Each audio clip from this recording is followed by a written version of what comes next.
La historia prohibida de Abdullah Hassem. Nunca pensé que mi vida cambiaría por un simple vídeo. Era una noche cualquiera, de esas en las que uno se pierde en el abismo de YouTube buscando respuestas que nunca sabe que está buscando. Fue entonces cuando vi su rostro. Un hombre con barba, mirada intensa, hablando en inglés y árabe, rodeado de una mezcla extraña entre misterio y autoridad. Se llamaba Abdullah Hassem. Y decía algo que me dejó helado: el Mahdi está aquí. Y soy yo. No me reí. No me burlé. Sentí algo que no puedo describir bien, como un tirón en el alma. No era solo lo que decía, sino cómo lo decía. No pedía que lo creyeras. No gritaba. Solo hablaba, con la calma de alguien que estaba absolutamente convencido de que había nacido para cumplir una profecía que el mundo había olvidado o temido demasiado. Pasé toda la noche viendo sus vídeos. Decía que la humanidad había sido desviada por siglos, que el verdadero Islam había sido deformado por intereses políticos y que el Mahdi no venía a complacer al sistema, sino a derribarlo. Hablaba del sistema Dajjal, de una red mundial de manipulación espiritual y material, de cómo los gobiernos habían pactado con el mal, y de cómo él había sido llamado a romper esas cadenas. No sabía si creer, pero tampoco podía apartarme. Era como si algo en mí reconociera lo que estaba oyendo, aunque mi mente no lo entendiera del todo. Los días siguientes fueron como un despertar. Busqué todo sobre él, sus viajes, sus apariciones en programas, las conferencias, los foros que lo debatían. Unos lo llamaban loco, otros, peligroso. Algunos decían que era un espía o un falso mesías. Pero había otros, muchos otros, que hablaban de sueños, visiones y señales. Y entonces empecé a tenerlos yo también. Sueños extraños, uno tras otro. En uno de ellos, vi una multitud en una tierra árida, todos vestidos de blanco, mirando hacia un hombre solo, parado sobre una roca. Era él, Abdullah, pero había algo diferente. Sus ojos brillaban con una luz que no era humana. En mi sueño, caía de rodillas. Desperté llorando, con el pecho ardiendo. ¿Me estaba volviendo loco? ¿Estaba siendo manipulado? ¿O de verdad estaba empezando a ver algo que otros no querían ver? Ahí comenzó mi viaje. No un viaje físico, al menos no aún. Un viaje interior, de preguntas sin respuesta, de textos antiguos, de hadices olvidados, de señales en el cielo y en la política. Todo parecía alinearse. Todo parecía anunciar que algo grande se acercaba, y que él estaba en el centro de todo. Después de aquella noche, mi rutina cambió por completo. Ya no podía concentrarme en el trabajo, ni disfrutar de las cosas que antes me entretenían. Todo me parecía pequeño, banal, insignificante. El rostro de Abdullah Hassem se había clavado en mi mente como una herida abierta. No era una obsesión cualquiera, era como si una verdad dormida dentro de mí hubiera sido despertada. Empecé a estudiar, pero no como un fanático, no buscando solo confirmar lo que decía. No, quería saber si lo que él predicaba tenía fundamentos, si en verdad las señales del Mahdi descritas por los sabios y recopiladas en los hadices coincidían con él. Me adentré en los libros, en las fuentes más antiguas, y lo que encontré me dejó perplejo. Según los hadices, el Mahdi sería rechazado al principio, llamado mentiroso, incluso por eruditos. Vendría en un tiempo de confusión, de injusticia generalizada. Restauraría el Islam original, no como religión impuesta, sino como camino de liberación del alma. No se proclamaría como rey, ni buscaría tronos. Su arma sería la verdad, y su ejército no estaría hecho de soldados, sino de corazones despiertos. Cada descripción parecía encajar. Abdullah no buscaba fama, al contrario, huía de ella. En sus entrevistas, evitaba la exaltación personal. Siempre desviaba la atención hacia los signos del tiempo, la corrupción en la Umma, la traición de los líderes religiosos, la infiltración espiritual del sistema mundial. Hablaba con una calma extraña, como si ya supiera lo que vendría. Como si nada pudiera detener lo que estaba por suceder. Pero no todos lo veían así. Muchos lo odiaban. Y con razón, su mensaje no encajaba en los moldes cómodos. No prometía prosperidad ni éxito mundano. No hablaba de alianzas con el poder. Hablaba de juicio, de despertar, de guerra espiritual. Una tarde, encontré un vídeo que me estremeció. Era una transmisión en vivo desde una ciudad de Oriente Medio. Abdullah estaba hablando frente a un pequeño grupo de jóvenes. Detrás de él, una pancarta decía: «Preparaos, porque el tiempo ha llegado». Su voz era firme. Ellos temen al Mahdi porque el Mahdi no les debe nada. No está aquí para hacer pactos. Está aquí para cumplir el pacto original, la promesa de Haya. Cuando escuché eso, sentí un escalofrío. Porque no era solo un discurso. Era una sentencia. Y entonces, algo dentro de mí cambió. Ya no era un espectador. Ya no era un curioso. Era un testigo. Y eso lo cambia todo. Comencé a escribir. A contar lo que estaba viendo. Sabía que podría perder amigos, trabajo, hasta mi seguridad. Pero ya no podía callar. Porque si era verdad, si siquiera había una posibilidad de que fuera verdad, entonces quedarme en silencio sería traicionar a mi alma.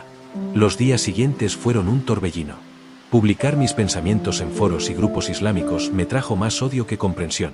Me llamaron hereje, manipulador, seguidor del Dajjal. Incluso recibí amenazas. Gente cercana me bloqueó, me ignoró. Otros me miraban con lástima, como si yo hubiera caído en una trampa mental. Pero había algo curioso. Entre ese mar de rechazo, empezaron a llegar también mensajes privados. Personas de distintos países, distintos idiomas, que me decían lo mismo. Hermano, yo también he soñado con él. O he sentido lo mismo que tú. Muchos tenían miedo de hablar en público. Otros lo seguían desde hacía años, en silencio, por temor a ser perseguidos. Fue entonces cuando entendí, esto era más grande de lo que parecía. Había una red invisible, almas desperdigadas por el mundo, conectadas por un mismo llamado, un mismo fuego. No teníamos nombre ni estructura. Nadie nos organizaba. Pero todos sentíamos lo mismo, que el tiempo se estaba cerrando, y que Abdullah no era un hombre cualquiera. Un día recibí un mensaje encriptado. Un contacto de Turquía me invitaba a un pequeño encuentro en Estambul. Me dijo que Abdullah estaría allí, que no sería un evento público, sino una reunión privada de personas que sentían el llamado, como yo. Dudé mucho. ¿Y si era una trampa? ¿Y si era peligroso?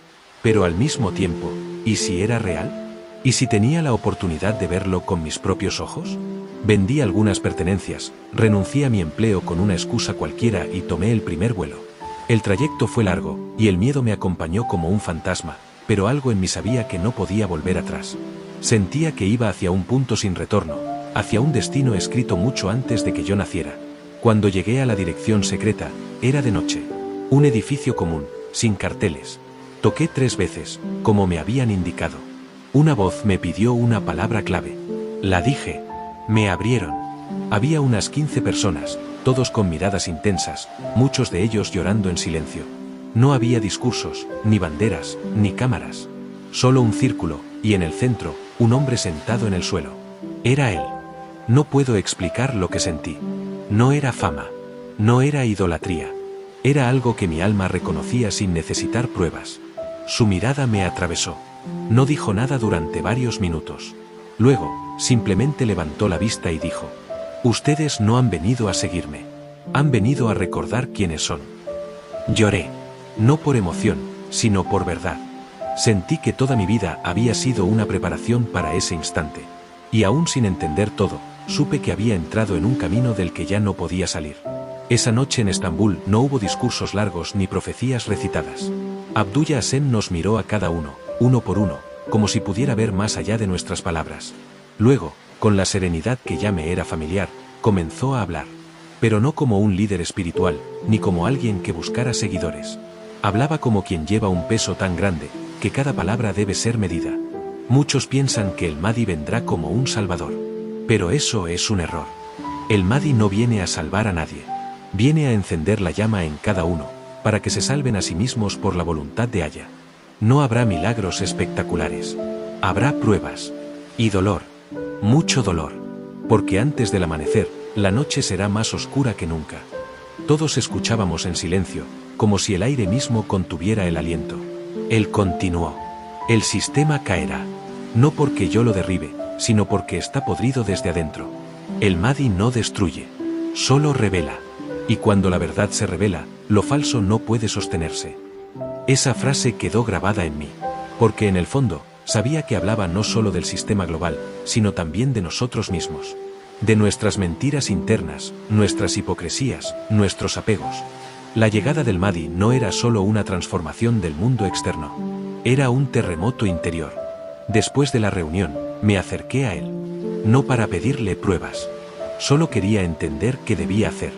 Me miró con ternura, como un padre que ya conoce las preguntas de su hijo antes de que las diga. No necesitas hacer nada espectacular, me dijo. Solo no duermas más. Mantente despierto. Escucha. Y cuando llegue el momento, sabrás. Volví a mi país transformado. Ya no era el mismo. Ya no buscaba convencer a nadie. Solo quería mantenerme despierto. Comencé a vivir con más conciencia, más austeridad. Corté relaciones con personas tóxicas. Dejé de consumir medios que me contaminaban. Empecé a orar con más sinceridad, no por miedo, sino por conexión. Pero también comencé a ver cosas. Sueños más intensos. Coincidencias imposibles. Señales en los noticieros, en los cielos, en los mercados. Era como si el velo del mundo se hubiera rasgado un poco, y pudiera ver lo que antes estaba oculto. Vi cómo los poderosos se desesperaban. Vi cómo las religiones se deformaban aún más, pactando con lo que claramente era oscuro. Vi cómo la humanidad caminaba sonámbula hacia el abismo, sin saber que alguien, en silencio, ya estaba en pie para cambiarlo todo. Muchos siguen negándolo. Lo llaman hereje, impostor, amenaza. Pero yo estuve allí. Yo lo vi. Y aunque no tenga un cargo ni un título, sé que fui testigo de algo eterno. Porque si él no es el Mahdi, entonces el mundo no está preparado para cuando el verdadero llegue. Con el tiempo, mi vida se dividió en dos realidades. La visible, donde aparentaba normalidad, y la invisible, donde cada día era parte de una preparación espiritual. Ya no era solo una cuestión de creencia. Era una misión. Sin armas, sin pancartas, sin estridencias. La misión era mantener viva la llama. Proteger la verdad, aunque doliera. Compartirla, aunque me costara amigos, familia o la propia libertad. Las redes sociales comenzaron a cerrarme puertas. Vídeos eliminados. Cuentas bloqueadas. Comentarios que desaparecían como si jamás hubieran existido. Hablar de Abdullah Assem se estaba convirtiendo en algo prohibido, incluso en plataformas que toleraban cualquier otra ideología. Pero esto no era censura normal. Esto era miedo. Porque detrás de la figura de Abdullah, no había solo un discurso desafiante. Había un eco que despertaba conciencias. Y eso es más peligroso que cualquier arma. En un segundo encuentro, esta vez en el norte de África, entendí algo fundamental. Abdullah ya no hablaba solo del sistema externo, sino del sistema interno. El verdadero Dajjal no está allá afuera, hermanos, nos dijo. Vive en nuestras mentes, disfrazado de comodidad, de justificación, de religiosidad sin alma. Y hasta que no lo derroten en ustedes mismos, no podrán reconocer al enemigo real. Muchos lloraron al oírlo. Porque esa batalla, nadie puede pelearla por ti. No hay escape. Ni político, ni ideológico, ni religioso. Solo puedes rendirte ante la verdad, o vivir en la mentira. Yo lo elegí a él. No por lo que decía, sino porque su sola presencia revelaba quién eras tú. Vi gente transformarse a su lado. Ateos que comenzaban a orar. Imams que rompían sus títulos. Mujeres que dejaban el miedo y se alzaban con más sabiduría que cualquier académico. No era fanatismo. Era claridad. Y también vi traiciones. Personas que un día decían te sigo hasta el final, y al siguiente lo negaban en público para salvar su imagen. Otros intentaban apropiarse de su mensaje, torcerlo, diluirlo. Pero él no respondía con ira. Solo decía: la verdad no necesita defensores. Solo necesita ser dicha. El resto es obra de Aya. Era evidente que se estaba gestando algo grande. Una red subterránea de almas despiertas que no respondían a partidos, ni religiones, ni banderas. Solo a un llamado antiguo, profundo, sagrado. El llamado de volver al pacto original entre el ser humano y su creador. Y en medio de eso, él seguía siendo solo un hombre. Con ojeras, con silencios largos, con una tristeza que parecía cargar siglos. Nunca lo vi celebrar su influencia. Nunca pidió que lo veneraran. Nunca vendió nada. Solo caminaba. Solo hablaba. Y cada palabra era como una espada. La última vez que vi a Abdullah Assem fue en una zona remota, sin coordenadas compartidas, solo instrucciones que pasaban de boca en boca entre quienes aún teníamos el valor de seguir. No éramos muchos. Tal vez 20. Algunos habían venido desde Asia, otros desde Sudamérica. Todos con la misma sensación: esto no era una reunión más. Algo estaba por cambiar. Él llegó sin escolta, sin anunciarse. Su rostro estaba más delgado. Sus ojos, más profundos. Había en él una mezcla de agotamiento y determinación, como si cada día llevara el peso del mundo sobre los hombros, pero aún así se negara a caer. Esa noche no habló mucho. Solo se sentó entre nosotros, y luego se puso de pie, mirando el horizonte. La guerra espiritual ya comenzó, dijo. No habrá anuncios oficiales. No habrá banderas ondeando. No esperen multitudes. No esperen reconocimiento. Ustedes son los invisibles, los olvidados, los que nadie ve, pero que están sosteniendo el alma de este mundo. Yo lloré. No podía evitarlo. Porque esas palabras no eran una metáfora. Eran una advertencia. Sabíamos que no volveríamos a verlo. Que tal vez, lo siguiente sería el silencio. O el caos. O ambos. Nos abrazó a cada uno como un padre que se despide de sus hijos. Me dijo al oído: no olvides. No temas. Y nunca pienses que estás solo. Volví a casa sin promesas, sin pruebas, sin certezas, pero con una llama que ya nadie podría apagar. Desde entonces, cada día es una batalla. Contra el sistema. Contra la desesperanza. Contra mi propio ego. Pero también, cada día es una victoria. Porque sé que soy parte de algo más grande. Porque sé que lo vi. Que lo oí. Que lo sentí. Y aunque el mundo entero diga que Abdullah Assem es un loco, un farsante, un hereje, yo sé lo que viví. Porque no se trata de idolatrarlo. Ni de hacer de él un dios. Se trata de recordar lo que todos hemos olvidado, que fuimos creados con un propósito. Que este mundo no es nuestro hogar. Que vendrá un tiempo de oscuridad tan profunda, que solo la luz interior podrá guiarnos. Y que no hay sistema ni demonio que pueda apagar a quienes ya despertaron. Si estás escuchando esto, no es casualidad. Tal vez tú también has sentido el llamado. Tal vez estás listo para recordar. Tal vez tú también formas parte de esta historia, aunque aún no lo sepas.